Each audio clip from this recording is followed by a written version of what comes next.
Capítulo 7. Al día siguiente, supimos que el llanto de Teresa tuvo otra causa. Cuando llegamos al laberinto, ella ya nos estaba esperando. Nos bastó verle la ropa llena de cal para entender cómo hizo para alcanzar el centro. Ella no podía conocer la clave de las segundas entradas, así que debió encaramarse por el muro y luego tuvo que haber caminado por encima, aunque la base era angosta como la palma de una mano. Teresa parecía otra.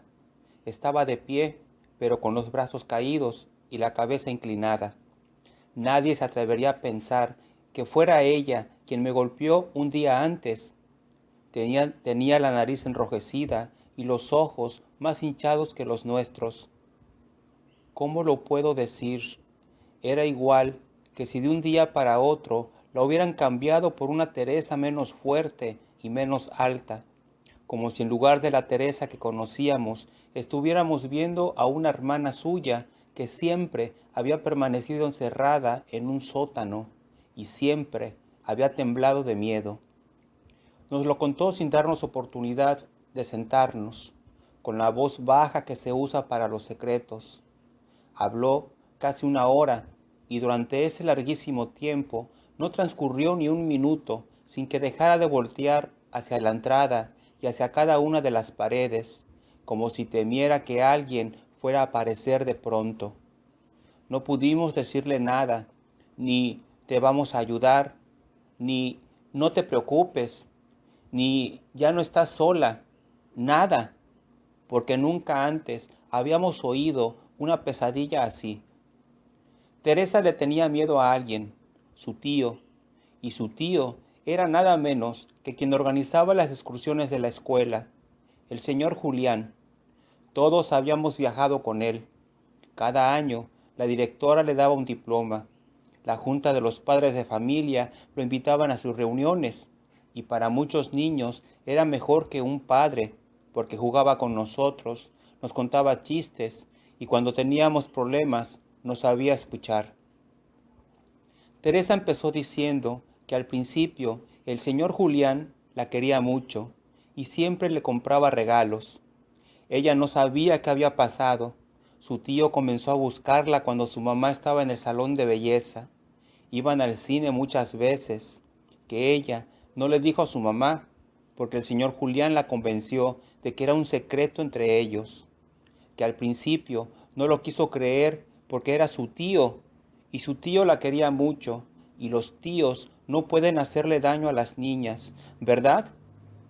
Teresa lloraba al contárnoslo, aunque parecía no darse cuenta, que ella no entendía por qué sentía miedo si en realidad el señor Julián no le había hecho nada malo. Todos los adultos tocan a los niños, repetía para convencerse, pero aún así empezó a pedirle a su mamá que la llevara con ella al trabajo. Su mamá la ignoró y Teresa nunca encontró dónde esconderse porque su tío tenía llaves de la casa y ya era adulto, y cuando ella iba llorando en la calle, las personas solo decían: «Buenas tardes, señor Julián». «¿Qué tal, señor Julián?», hasta que llegaban al cine. Al final nos dijo que ella no sabía por qué su tío cada vez se enojaba más fuerte. Ella le obedecía incluso en lo de sentarse en sus piernas a mitad de la película o en lo de sacarse la blusa para que él pudiera meter las manos por debajo.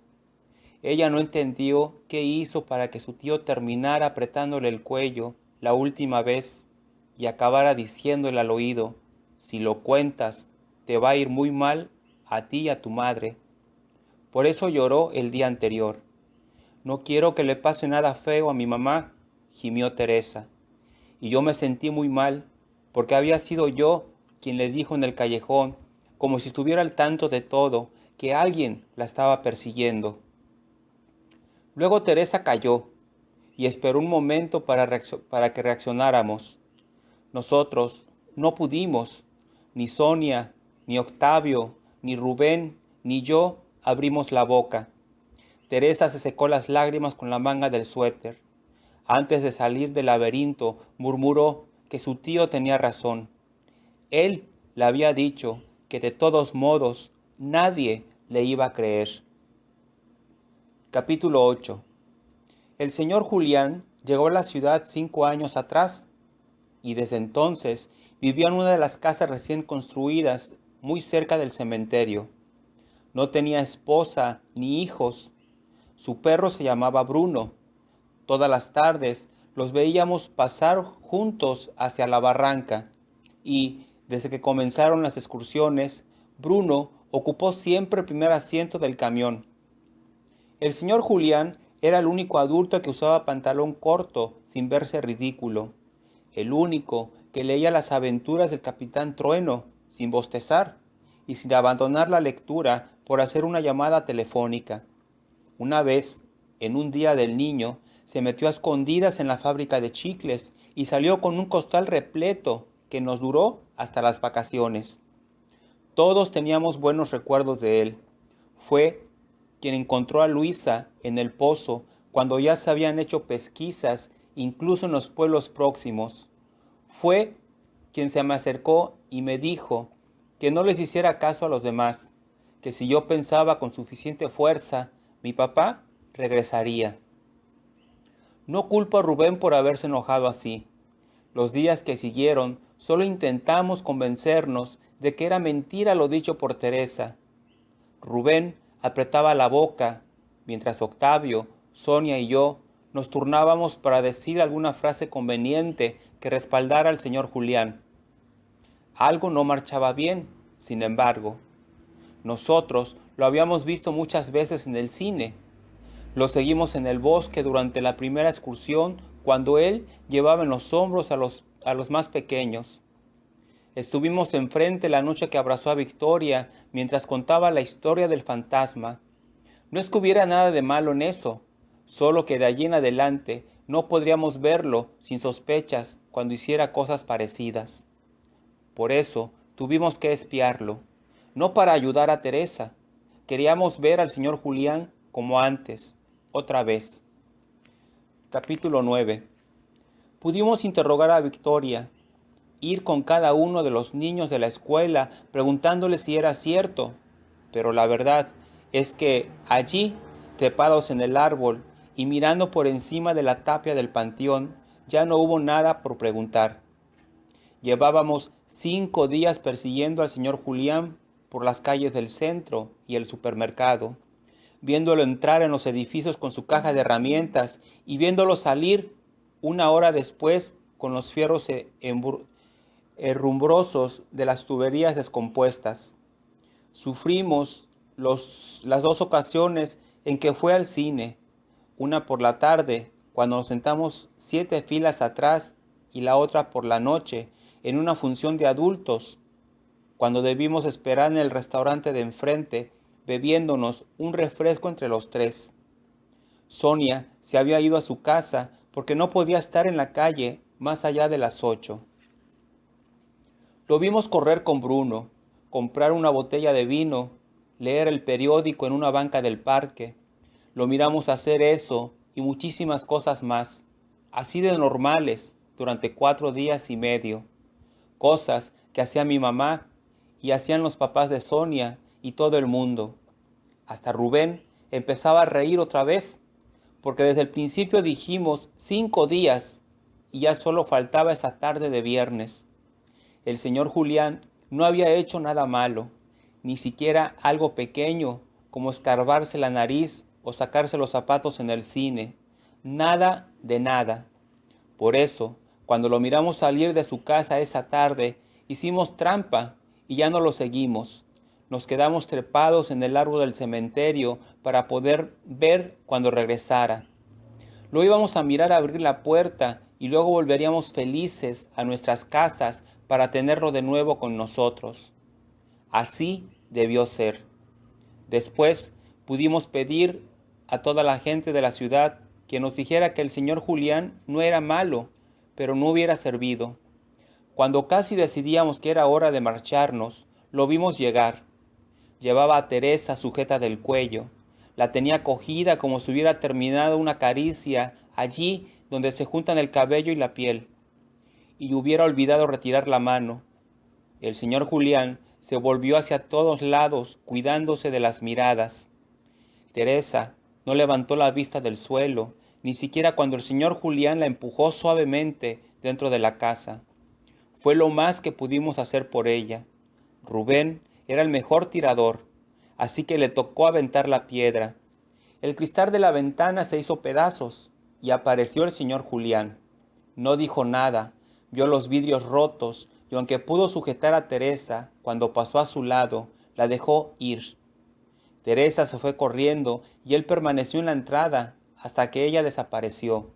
Desde el árbol pudimos ver que el señor Julián tenía en la mejilla un enorme rasguño rojo. Capítulo 10. La siguiente vez que nos vimos, Teresa nos dijo gracias y nosotros le pedimos perdón. Fue extraño, ya ni siquiera el laberinto nos pareció un lugar seguro. Estábamos allí los 5 y solo nos volvimos hacia la puerta de la entrada y hacia los muros donde estaban escritos los nombres de todos los que habíamos ayudado alguna vez y que pertenecieron al grupo. Lo más que Octavio, Rubén, Sonia y yo hicimos en una hora fue jurarnos que no iríamos nunca más de excursiones con el señor Julián, y después nos quedamos callados, rehuyéndonos la mirada para no aceptar que estábamos tan confusos como Teresa.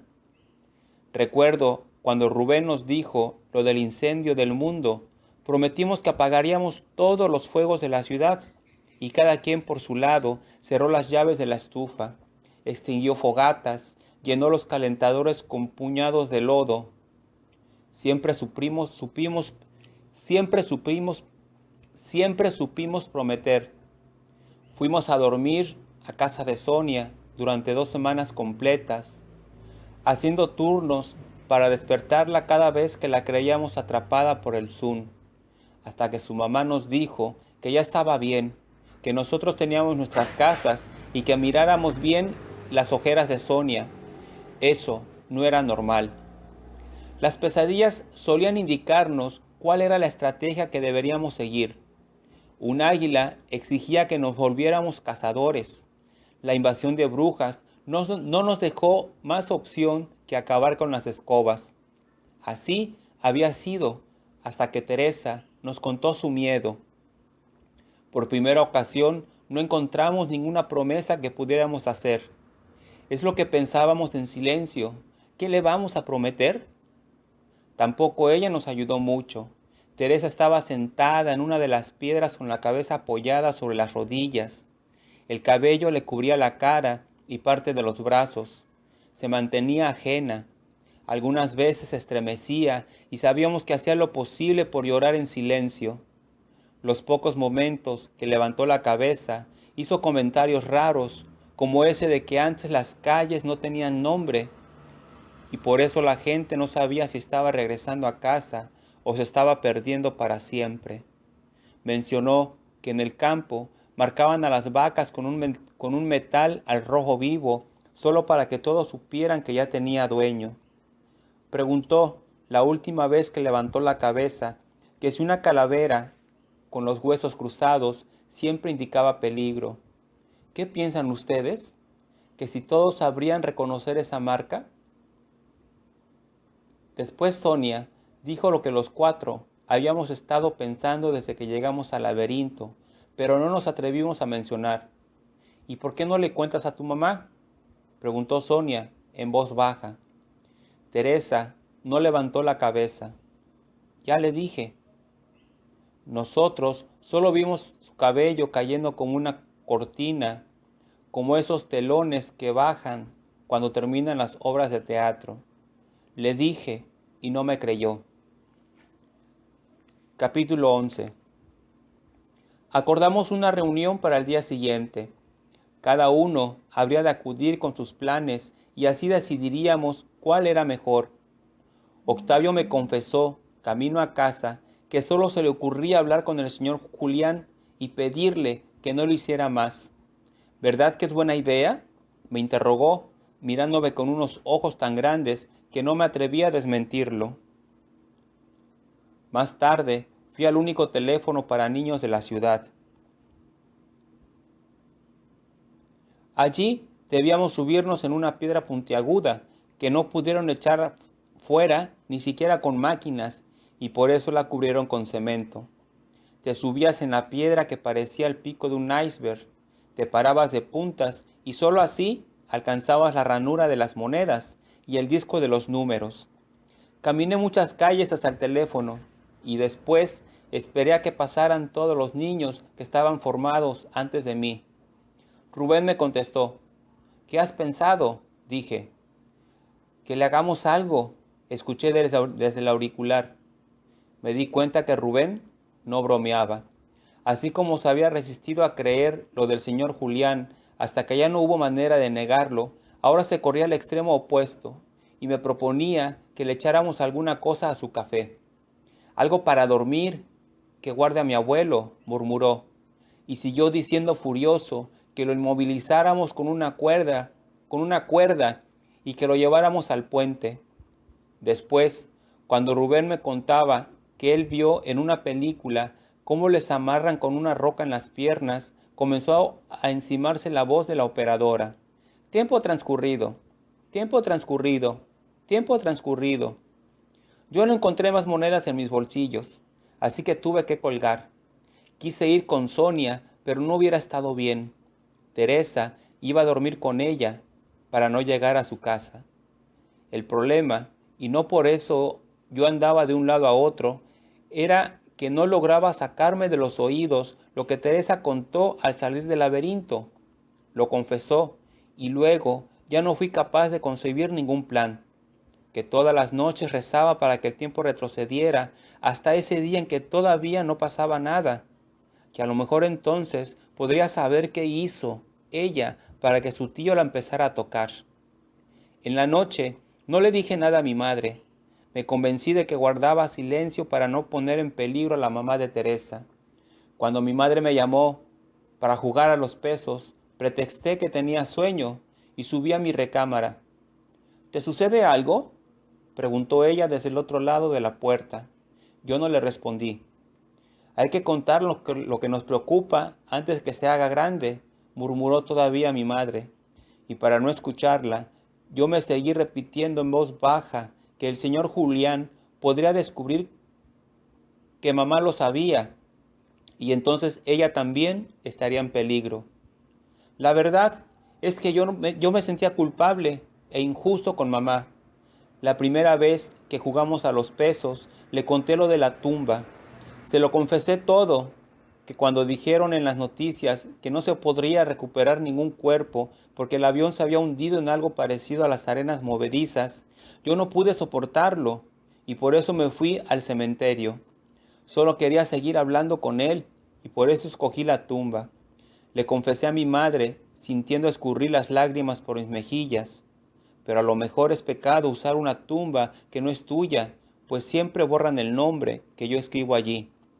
Esa noche, mamá durmió conmigo y al día siguiente temprano fuimos al panteón. Ella caminaba seria, como si fuera a regañarme. ¿Cuál es?, preguntó apenas entramos.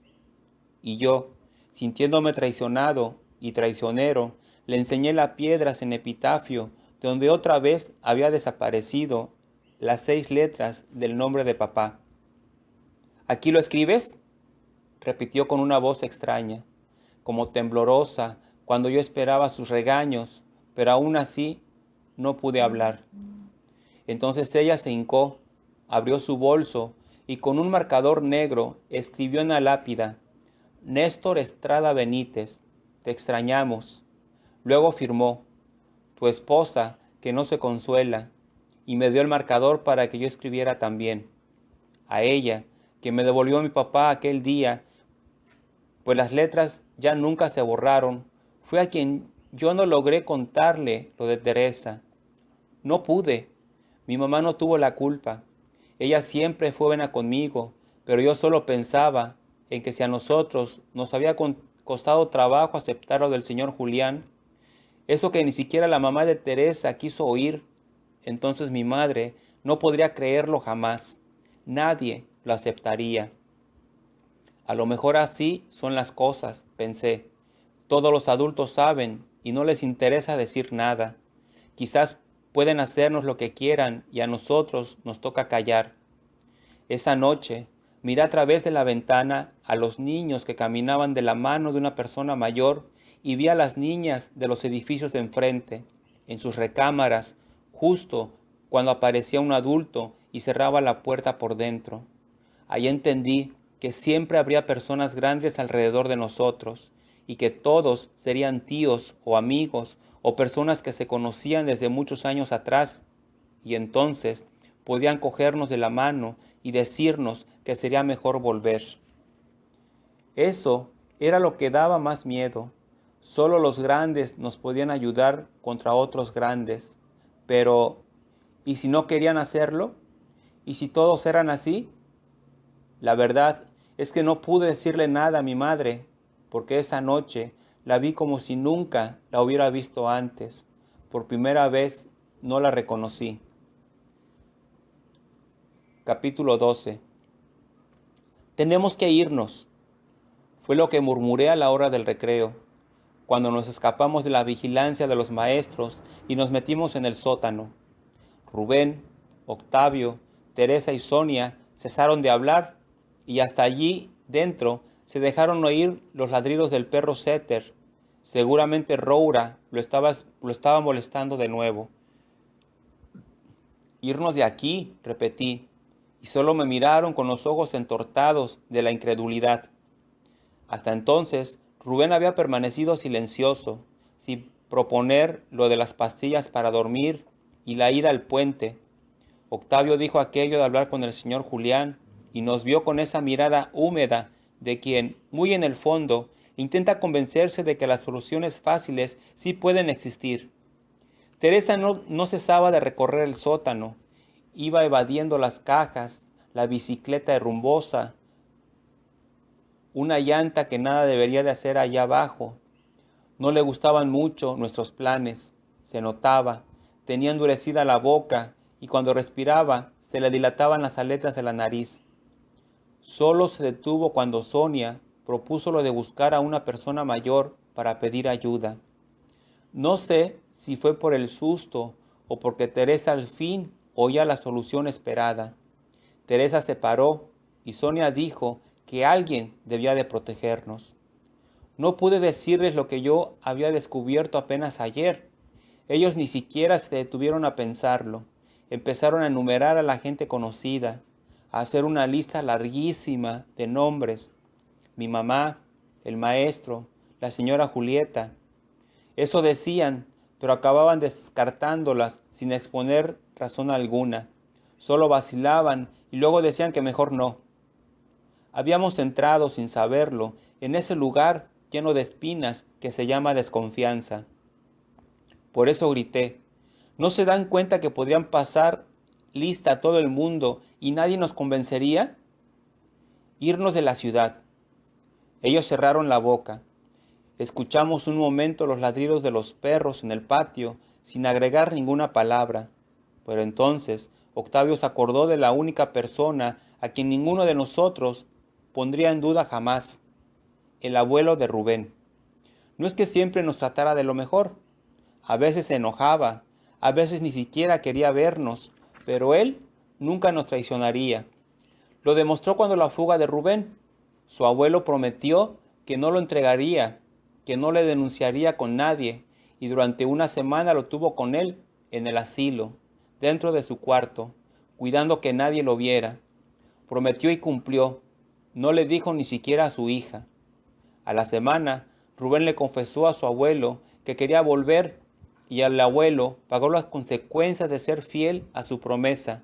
Su hija no le volvió a hablar. Sonia tenía razón, debíamos buscarlo. Fue cuando comprendimos por qué Rubén había permanecido silencioso.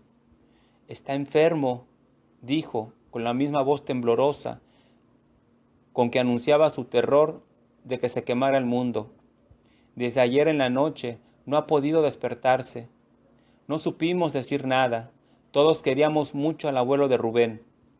Entonces, no queda más que irnos. Escuchamos la voz apenada, pero urgente de Teresa.